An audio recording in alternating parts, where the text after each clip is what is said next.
പിന്നെ ചിരി നിർത്താൻ പറ്റൂല. എന്നെ ഒരാൾ വിളിച്ചിട്ട് പറയാണ്, അറിഞ്ഞില്ലേ? അവനില്ല, മല്ലിക സുകുമാരൻ അമ്മ ഇന്ന് രാജിവെച്ചു. എപ്പോ? നേരം വെളുത്ത് ഇത്രയല്ലേ ആയുള്ളൂ? ഇന്നലെ രാത്രി 10:15 വരെ ഞാൻ പിള്ളേച്ചന്റെ കൂടെ ഉണ്ടായിരുന്നു. ഞാൻ പറഞ്ഞ അതിനെന്താ വെക്കട്ടെ, അല്ല അതിനൊരു പ്രോഗ്രാം ചെയ്യട്ടെ. ഞാൻ പറഞ്ഞ എന്ത് പ്രോഗ്രാം, മല്ലിക ചേച്ചി രാജിവെച്ചു അങ്ങ് പോട്ടെന്നേ. എന്താ നിങ്ങൾ അങ്ങനെ ഒരു വർത്താനം? അല്ലല്ല, നിങ്ങൾ എന്തോ മനസ്സിൽ വെച്ച് പറയാണല്ലേ. ശ്വേതാ മേനോന് പിന്തുണ പ്രഖ്യാപിച്ചു എന്നാണ് പറഞ്ഞത്. ഒരു സംഘടനയോട് കാണിച്ചത് ശരിയല്ല.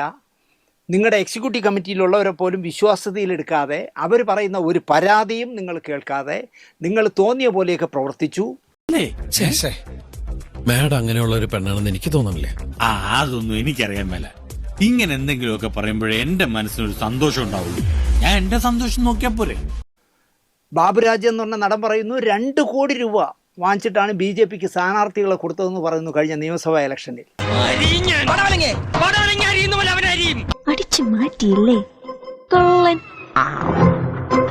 ഇങ്ങനെ ഒരുപാട് ആരോപണങ്ങളുടെ നടുവിൽ നിൽക്കുമ്പോൾ ആ പ്രശ്നങ്ങൾക്ക് മറുപടി പറയാതെ, എന്നാൽ ഞാനിതാ രാജിവെച്ചിരിക്കുന്നു, പ്രാഥമിക അംഗത്വത്തിൽ നിന്ന് രാജിവെച്ചു. ഇതൊക്കെ എന്ത്? ഞാനൊരു വലിയ സംഭവം അല്ലേ?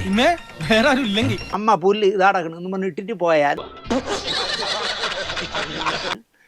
അതിന് പിന്തുണ കൊടുക്കുന്ന മല്ലിക സുകുമാരനെ പോലുള്ളവർ നമ്മളെന്ത് പറയേ? ശരിക്കുള്ളൂ തങ്കക്കുറവേ, നമ്മൾ ഈ നാണം കേട്ടല്ലോ. തനക്ക് നാണം ഉണ്ടായിട്ട് വേണ്ടടോ നാണം കെടാൻ. പോട്ടെന്നേ, പുകഞ്ഞ പുള്ളി പുറത്ത് എന്നാണ് പറയാറ്. പക്വതയില്ല എന്ന് ശ്വേത തെളിയിച്ചു.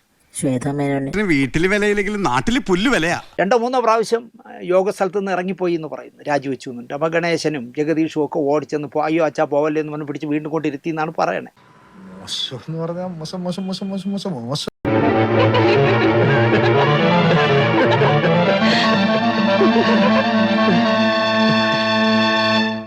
ഉത്തരം പറയാനില്ലാത്തത് കൊണ്ടാണ് ശ്വേത രാജിവെച്ചതെന്ന് ഞാൻ പറയും.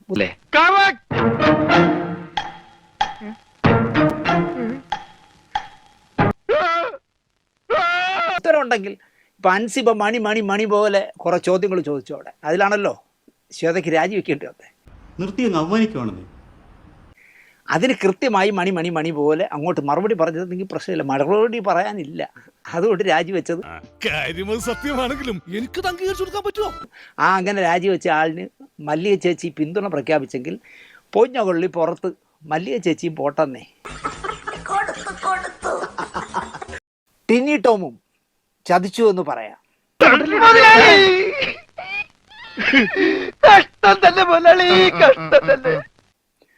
ടിനിയെ ഇടവും വലവും വിടാതെ ആക്രമിച്ചപ്പോ പാവം അയാളുടെ കൺട്രോളും പോയി.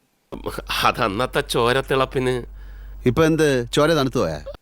മൈക്കെടുത്ത് ഒരു കാച്ചി ടിനി ടോം, നിങ്ങൾ അമ്മയിൽ നിന്നും സ്ഥാനാർത്ഥികളെ കൊടുക്കാമെന്ന് അച്ചാരം വെച്ച് 2 കോടി രൂപ BJPയിൽ നിന്നും വാങ്ങിച്ചില്ലേ എന്നായി ശ്വേതയോട് ടിനി ടോം. എങ്ങനെയുണ്ട്? നീ തന്നെയാ, നിനക്ക് ഇത്ര ബുദ്ധിയാ? ഇതൊക്കെ എന്ത്? ഒറ്റക്കെട്ടായിട്ട് നിന്നതാണ്. എല്ലാവരും അയാളെ ആക്രമിക്കുന്നു, അതിന് ശ്വേത പ്രൊട്ടക്ഷൻ കൊടുക്കുന്നില്ല എന്നുണ്ടപ്പോൾ കൺട്രോൾ പോയപ്പോഴാണ്. അപ്പൊ അവന്റെ അമ്മയുടെ വീടിന്റെ തൊട്ടടുത്ത് തന്നെ എന്റെ വീട്, എന്നിട്ട് അവൻ എന്നോട് ഇങ്ങനെ പെരുമാറണേ. മൈക്ക് ഇങ്ങോട്ടാന്ന് പറഞ്ഞ് മൈക്ക് വാങ്ങിച്ചു വെച്ചിട്ട് അയാൾ ചോദിച്ചത്, നിങ്ങൾ അമ്മയിൽ നിന്നും സ്ഥാനാർത്ഥികളെ കൊടുക്കാമെന്ന് അച്ചാരം വെച്ച് 2 കോടി രൂപ BJPയിൽ നിന്നും വാങ്ങിച്ചില്ലേ? എന്തു പറയും ശ്വേത? നിങ്ങൾ ആലോചിച്ച് നോക്കൂ.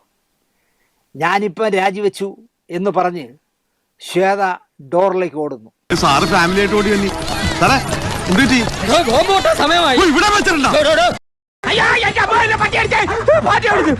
ഇങ്ങനെ പേടിക്കലടാ ആണുങ്ങളെ വില കളയാനായിട്ട്. പിന്നാലെ കുക്കുവും ജഗദീഷും ഗണേശനും ഒക്കെ തടയുന്നു.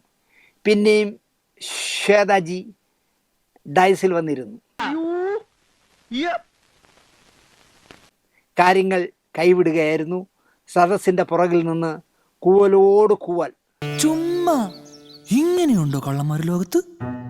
വെറുതെ ഇങ്ങനെ ഓരോ റൂമിലും കയറി വന്ന് നട്ടാ കുരുക്കഥ നുണകൾ പറയല ഇവന്റെയൊക്കെ ഹോബി. ഒരക്ഷരം ഇന്ത്യയിൽ ഇന്നലെ മല്ലികയെ കൂകി വെളുപ്പിച്ചനെ. ചിരിച്ചു പോയനെ. മതി മതി മതി ഞാൻ വരട്ടെ. എങ്ങോട്ട്? അല്ല, ഞാൻ പോട്ടെ. സബ്സ്ക്രൈബ് ചെയ്തിട്ടുണ്ട് പൊന്നു മോനെ.